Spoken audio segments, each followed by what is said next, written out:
1962 में हम इस युद्ध के लिए तैयार नहीं थे।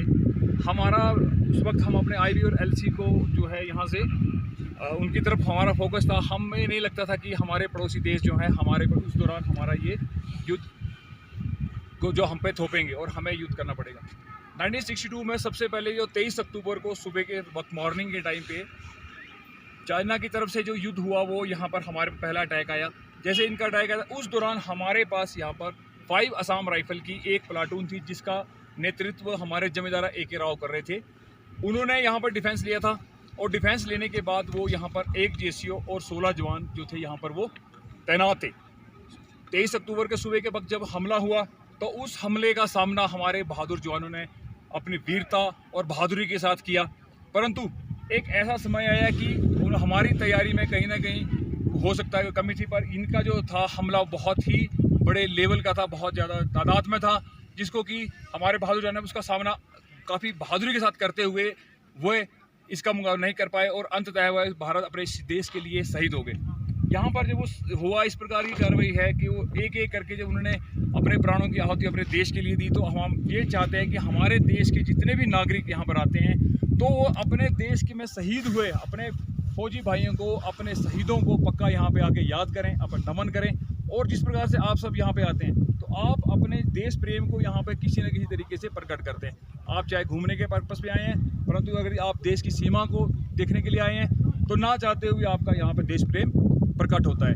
मैं आपको इस चीज़ के साथ बताता हूँ कि जैसे कि यहाँ पर युद्ध जो चल रहा था, ये युद्ध यहीं पर समाप्त नहीं हुआ। यहाँ पर हमारे 1 JCO 16 जवान जो थे वो शहीद हो गए और यहाँ पर चाइना ने जो है आगे की तरफ बढ़ना शुरू कर दिया। उनका सामना आगे चल के आईबी रीच पर हमारे सूबेदार जोगिंदर सिंह साहब जो कि 1st सिख से संबंध रखते थे, उनके साथ 22 जवान थे, उन्होंने वहाँ पर डिफेंस इख्तियार किया हुआ था। चाइना का हमला जैसे वहाँ पहुँचा तो उनका सामना उनके साथ हुआ और उन्होंने उसका डट कर मुकाबला किया और बहुत ही बहादुरी के साथ उनके 1-2 हमलों को उन्होंने निस्तो नाबूद किया। परंतु उनके जो हमारे पड़ोसी था, हमारे चाइना जो देश था, उनका हमला अगले के लेयर वाइज था और उनकी पूरी तैयारी के साथ ये हमला हो रहा था। तो उनका इसी प्रकार तीसरा हमला भी उनके ऊपर हो गया।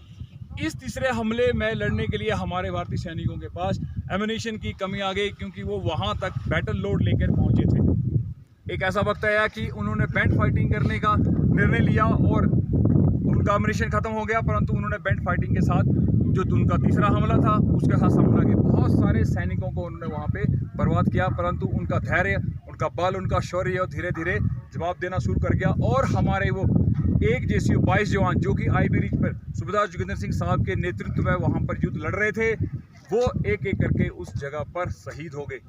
हमारे सूबेदार जोगिंदर सिंह साहब जिनको कि 8 गोलियाँ लगी थी, चाइना ने उन्हें जिंदा कैप्चर कर लिया था।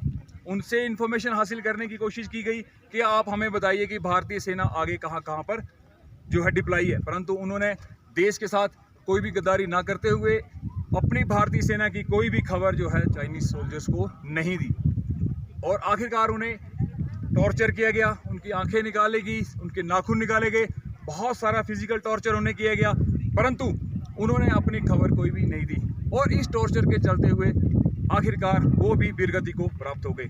उनकी बहादुरी और अदम्य साहस को देखते हुए भारत सरकार ने उन्हें मरणोपरांत परमवीर चक्र से सम्मानित किया गया था।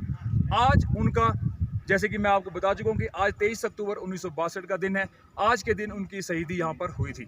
तो मैं आप सबसे ये उम्मीद करता हूँ, पूरे भारतवर्ष से उम्मीद करता हूँ कि जब भी आप बुमला सेक्टर या बुमला की तरफ आएँ तो जोगिंदर सिंह साहब और अपने भारतीय सैनिक जिन्होंने कि अपने प्राणों की आहुति इस देश के लिए दी है, उनको अपने दिल से नमन करें, उनको सैल्यूट करें, ताकि वो भी जिन्होंने अपने प्राणों की आहुति दी है उनकी आत्मा को भी शांति मिले। जय हिंद, जय भारत, जय हिंद।